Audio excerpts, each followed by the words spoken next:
Amém. Se você tem a sua Bíblia, convido para abrir no Evangelho de Mateus, capítulo 9.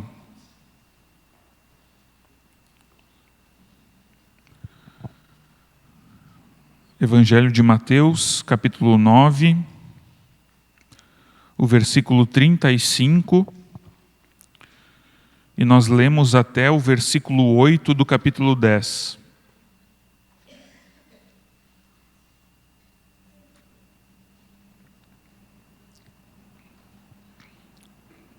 Mateus 9, 35, até Mateus 10, versículo 8.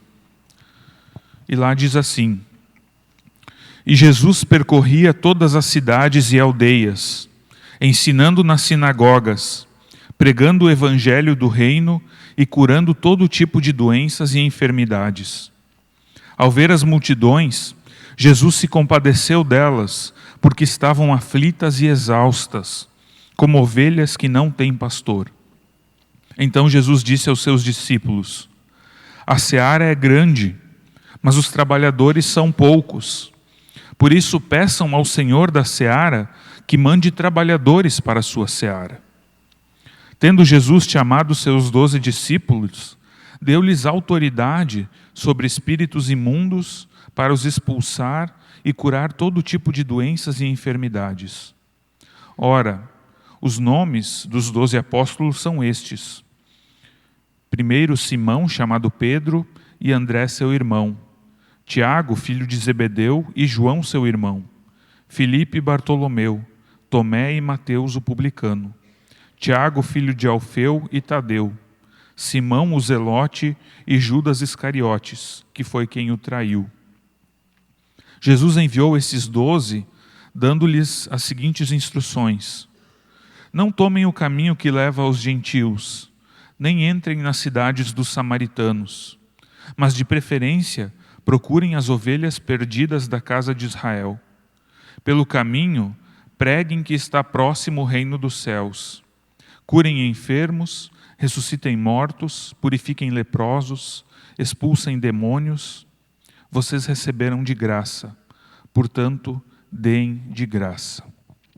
Até aqui a leitura. Esse texto, ele é muito importante para nós como igreja, porque ele nos ensina como nós como igreja devemos atuar no mundo. Como a igreja de Jesus Cristo deve agir no mundo. E o próprio texto, ele mesmo diz isso. Porque se a gente olhar, o versículo 35, ele diz que Jesus fazia 3 coisas. Jesus ensinava, pregava e curava.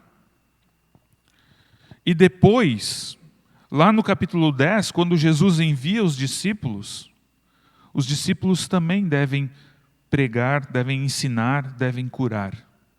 Ou seja, esse é a partir do exemplo de Jesus nesse texto, a gente vê como que nós como igreja devemos agir.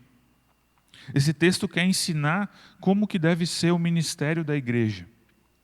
E por isso, a partir desse texto, eu quero trazer algumas características do ministério da igreja. Coisas que nos fazem pensar. A gente vai ver como deve ser o ministério da igreja, qual o padrão que o ministério da igreja deve seguir. E a gente pode refletir também como está a nossa igreja, como está o nosso ministério, de que forma eu estou contribuindo também para que esse ministério na igreja aconteça. E a primeira característica é que o ministério da igreja é continuação do ministério de Jesus. A igreja não cria um ministério próprio. A igreja não inventa a roda. A igreja, ela faz, ou melhor, ela continua fazendo aquilo que Jesus fazia. Se a gente olha para o texto bíblico, isso fica bastante claro. Como eu já mencionei, Jesus, ele ensinava, pregava e curava. E depois, ele vai também dizer para os discípulos fazerem as mesmas coisas. Ele vai dizer para eles pregarem que está próximo o reino dos céus, curarem enfermos, ressuscitarem mortos, purificarem leprosos, expulsarem demônios. Tem algumas diferenças nas descrições, mas é muito parecido aquilo que os discípulos são chamados a fazer por Jesus com aquilo que Jesus de fato faz.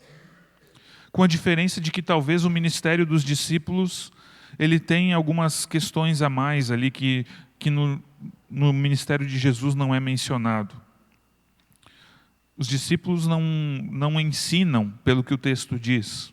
Não tem o ministério do ensino, mas fala ali em expulsar espíritos imundos e coisas nesse sentido. Mas se a gente olhar para o Evangelho de Mateus como um todo, a gente vai ver que o ministério dos discípulos é continuar o ministério de Jesus. Jesus, ele realizou o seu ministério durante 3 anos aproximadamente. E depois da sua morte e ressurreição, ele meio que passa o bastão para os discípulos. Ele permite que agora os discípulos continuem o ministério dele. Ele conclui o seu ministério e passa esse ministério adiante para os discípulos. E ele faz isso quando ele diz para os discípulos irem a todos os lugares do mundo, fazer discípulos de todas as nações, batizando em nome do Pai, do Filho e do Espírito Santo, que é o texto que encerra o Evangelho de Mateus. E algo importante, se a gente olhar no versículo 1 do capítulo 10, diz que Jesus deu autoridade para os seus discípulos. Deu autoridade para os seus discípulos realizarem o ministério.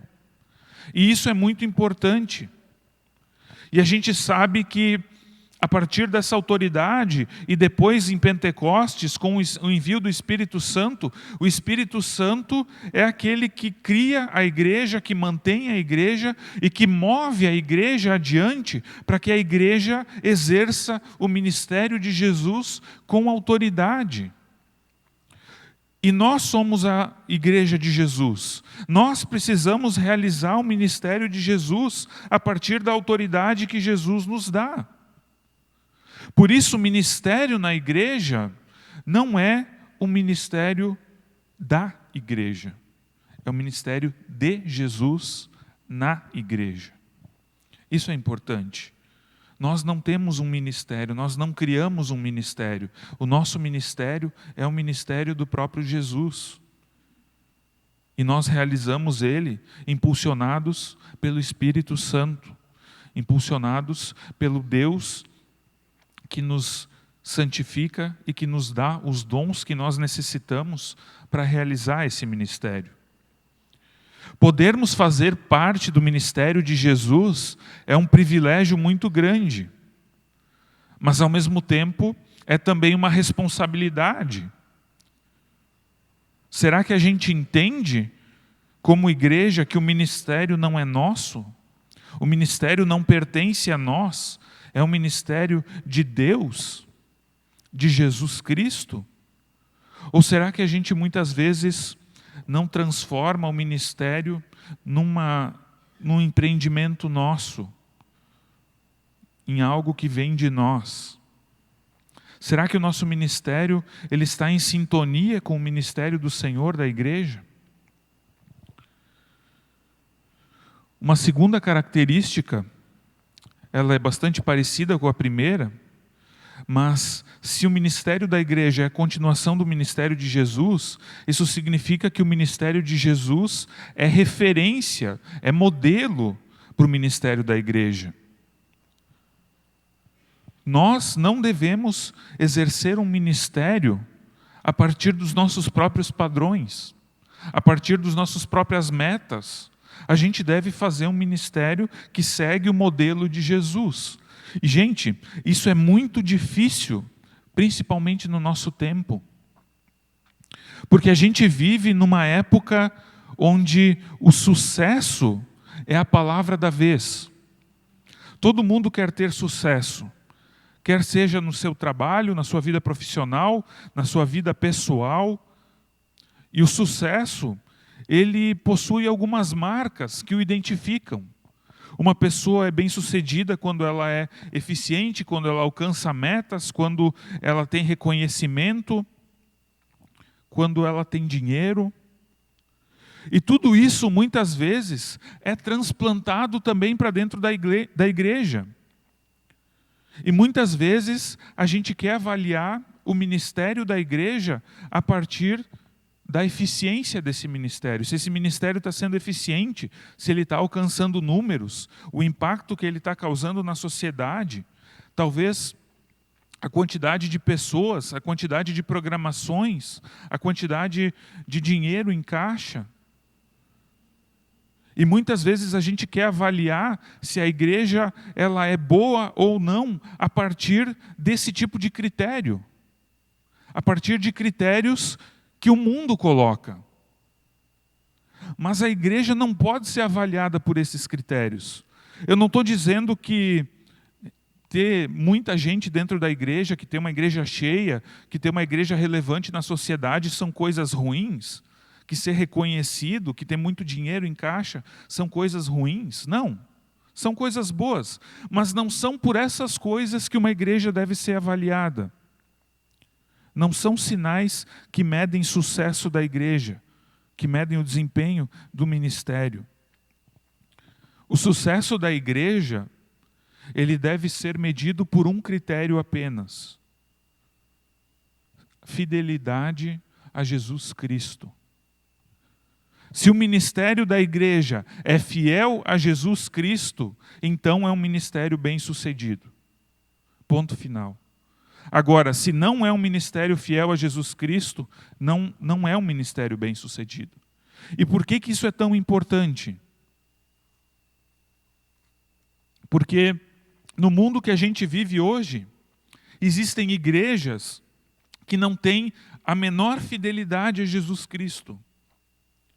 E são tidas como igrejas bem-sucedidas, porque estão cheias de pessoas dentro, tem muito dinheiro para investir, tem muito dinheiro para esbanjar, tem muita relevância na mídia, tem muita relevância no mundo, mas não são fiéis a Jesus Cristo.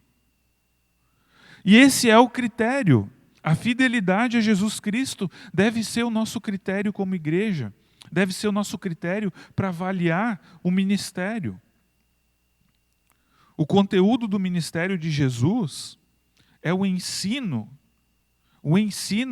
e a pregação do Evangelho, a pregação de que o reino de Deus chegou. E Jesus, ele também cuida e cura doentes, os enfermos, os necessitados.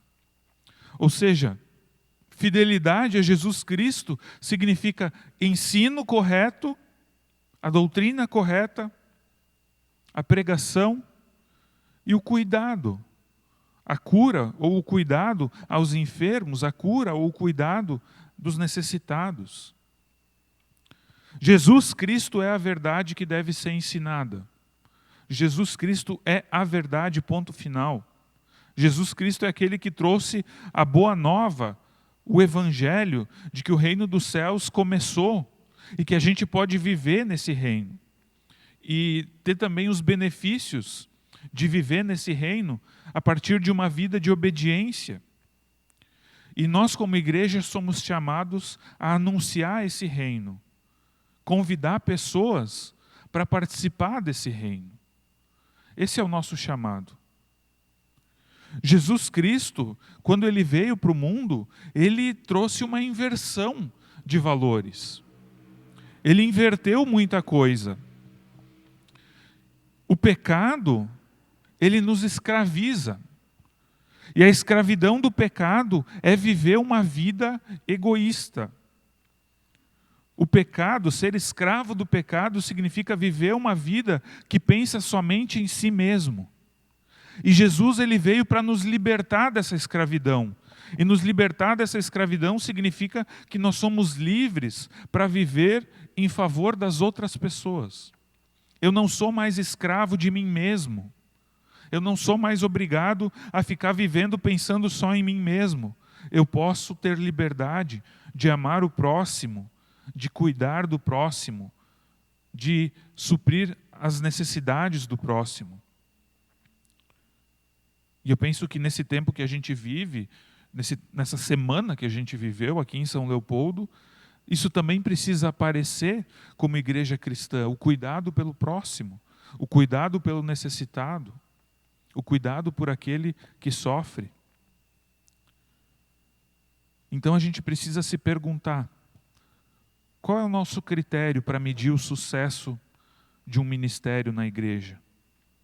O que nós buscamos? Os padrões desse mundo, onde igrejas competem uma contra a outra para ver quem tem mais gente, quem tem mais dinheiro, ou de fato fidelidade ao ministério de Jesus? O ministério, ele precisa ser ministério de ensino. Ele precisa ser ministério do anúncio do reino dos céus e convite para as pessoas se submeterem a esse reino. A terceira característica, a igreja deve ter um olhar de compaixão para com as multidões. É o olhar que Jesus teve. Jesus, quando ele olha para as multidões, diz o texto que ele se compadeceu delas, porque estavam aflitas e exaustas, como ovelhas que não têm pastor. Jesus, ele tem um olhar cuidadoso, um olhar de amor, um olhar de compaixão. Ele vê o sofrimento, ele vê a dor daquela multidão. E tinha muitos motivos para aquela multidão ter problemas, ter dores. Do ponto de vista sociológico, era uma multidão empobrecida, que estava sendo oprimida pelo Império Romano, que estava sendo explorada.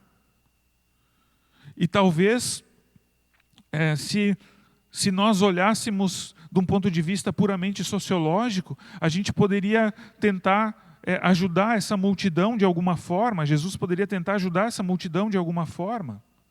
Mas não basta isso. Jesus, quando ele vê aquela multidão com compaixão, ele vê também aquilo que está no coração da multidão. E no coração da multidão, ele vê que existe um afastamento de Deus. O afastamento de Deus, ele está expresso aqui, nessa expressão, ovelhas que não têm pastor. Porque no Antigo Testamento, essa imagem do pastor e das ovelhas, muitas vezes é usado para expressar o relacionamento de Deus com o seu povo. Aquelas multidões não tinham um relacionamento com Deus, estavam afastadas de Deus, e por isso Jesus olha com compaixão para aquelas ovelhas, para aquela multidão. Jesus, ele olha a partir do aspecto do reino de Deus. E a partir do aspecto do reino de Deus, as pessoas elas foram criadas para ter comunhão com Deus. E essa comunhão ela foi rompida quando o ser humano caiu, quando o ser humano pecou. As pessoas elas estão afastadas de Deus e, como consequência, elas não têm mais vida plena. Elas não têm mais aquela vida que elas tinham antes da queda.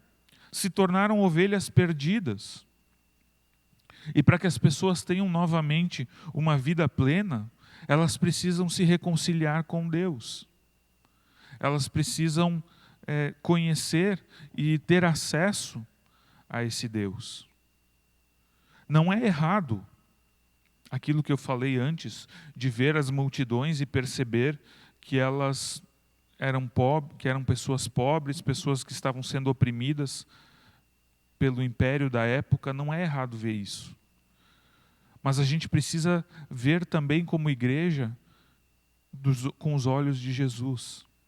Ver a questão do afastamento de Deus, ver a questão eterna das multidões.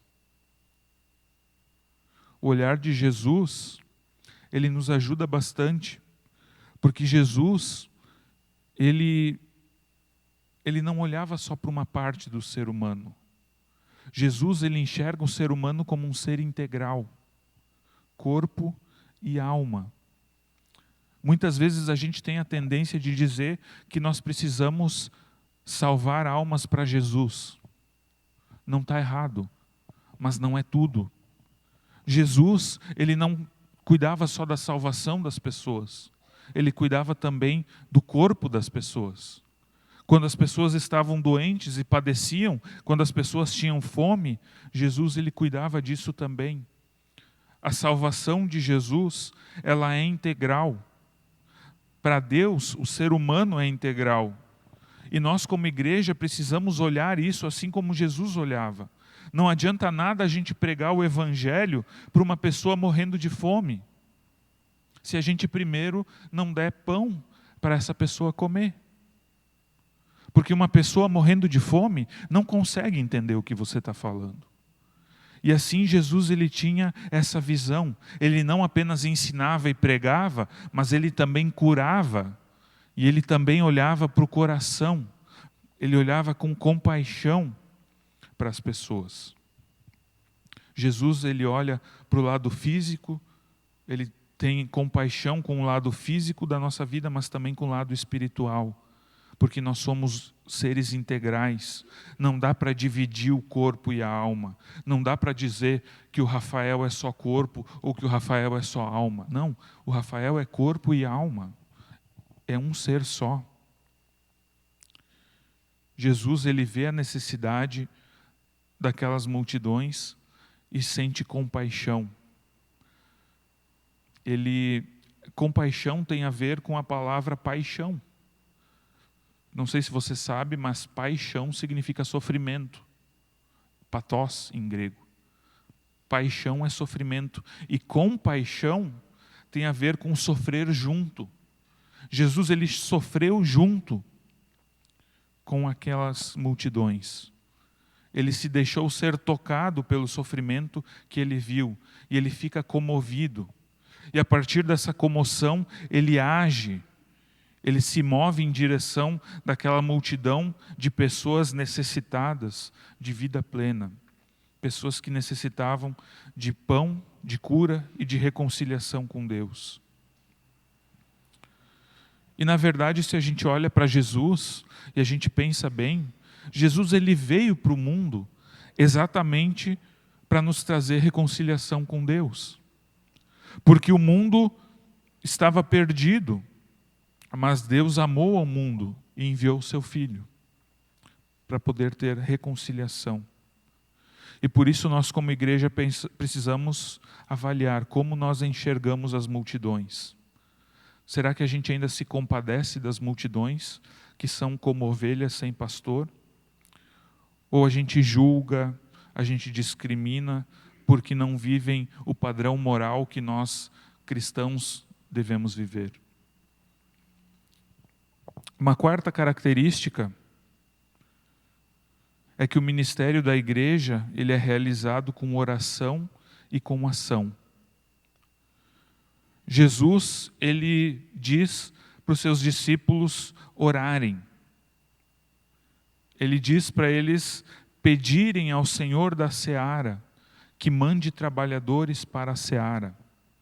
Mas ele também envia os discípulos para agir. Aqui, orar e agir são tão entrelaçados, são tão interligados, que não existe uma ordem correta. Primeiro você ora e depois você age. Não, é um agir orando.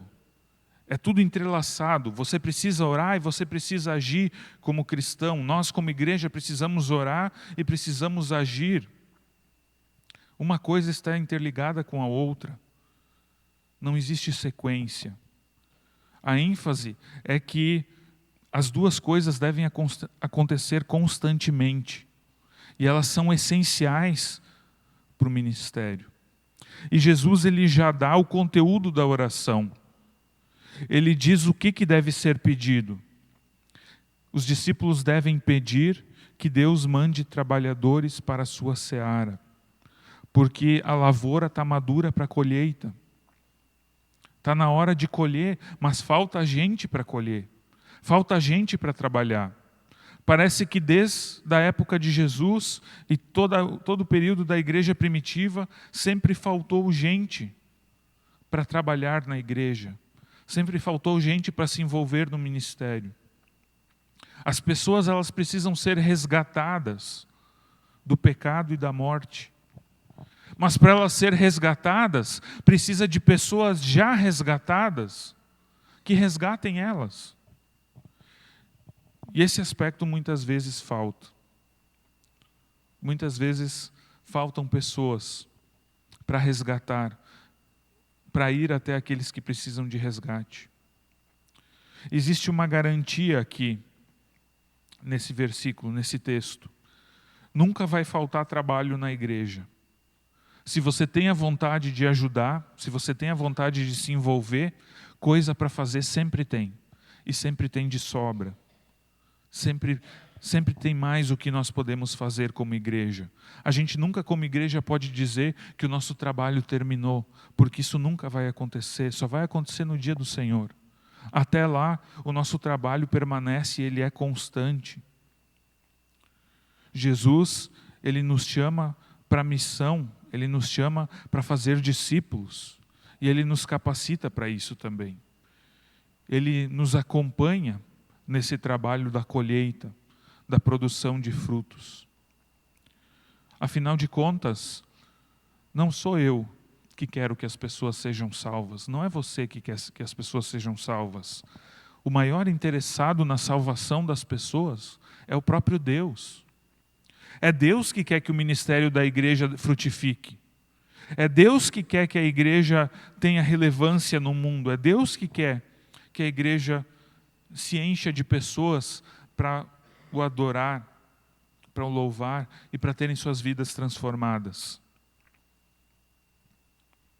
Jesus é o interessado que a igreja e que o ministério vá bem, porque o ministério é dele. Mas a ação deve ser de acordo com a ação do próprio Jesus. Nós devemos aprender com Jesus, a partir da sua autoridade, que nós devemos procurar as ovelhas perdidas. No texto bíblico, talvez se você prestou atenção, você deve ter percebido que o texto ele diz que os discípulos não é para ir para os gentios nem para os samaritanos, mas só para as ovelhas perdidas da casa de Israel. O ministério de Jesus ele foi quase que totalmente focado em Israel. Jesus teve pouco contato de ministério fora de Israel. Teve algumas situações, mas não muitas. E ele diz para os discípulos focarem em Israel. Mas a partir da ressurreição de Jesus, no final do livro de Mateus, a história muda. Esse enfoque exclusivo de Israel é só antes da obra da cruz. Depois que Jesus ressuscita, ele diz: vão e façam discípulos de todas as nações. Daí não é mais exclusivo para as ovelhas perdidas da casa de Israel. E por isso que nós fomos alcançados também. Nós devemos anunciar o reino de Deus. Nós devemos anunciar que o reino de Deus está aqui e que a gente pode viver nesse reino. Os discípulos, eles devem cuidar, eles devem olhar tanto para a dimensão corporal do corpo, como também espiritual. Devem servir como Jesus serviu, tanto orando, libertando oprimidos, curando enfermos, anunciando o reino dos céus. E por fim, uma última característica: Jesus nos abençoa gratuitamente. E Jesus ele termina dizendo: de graça vocês receberam, portanto deem de graça. Ou seja, assim como o ministério de Jesus nos abençoa gratuitamente, por meio da graça, Jesus ele nunca colocou condição nenhuma para vir para o mundo. Ele não disse assim: se vocês primeiro me amarem e me adorarem, daí eu vou para o mundo e morro por vocês. Não. Jesus ele veio, ele não perguntou nem se a gente queria que ele viesse. Ele veio porque foi pela graça dele, pelo amor dele. E ele fez tudo por nós de graça. Nada nos é cobrado, tudo nos é dado. E assim também o ministério da igreja deve ser. Deve ser um ministério que olha para o próximo com os olhos da graça, com os olhos do amor de Deus, que estende a salvação desse Deus que nos ama e concede a vida plena de graça. Que nós possamos buscar viver o ministério. Viver igreja é viver o ministério de Jesus. Não dá para a gente ser igreja passivamente. Igreja, ser igreja, viver igreja é algo ativo. Exige de nós ação e oração. Que a gente possa se empenhar por esse ministério. Lá onde a gente está, lá na nossa vida, lá no nosso trabalho, lá na nossa família, nas nossas amizades, nos nossos relacionamentos. Que a gente possa deixar esse texto nos guiar, enquanto nós também exercemos o ministério como igreja, como pessoas, sabendo que Deus ele nos salvou. Ele nos salvou e nos fez discípulos dele. E como discípulos nós temos um chamado. E é necessário que a gente cumpra esse chamado, porque a seara é grande, mas os trabalhadores são poucos. Que a gente possa rogar que Deus mande trabalhadores para a sua seara e que nós também possamos ser trabalhadores dessa seara. Amém.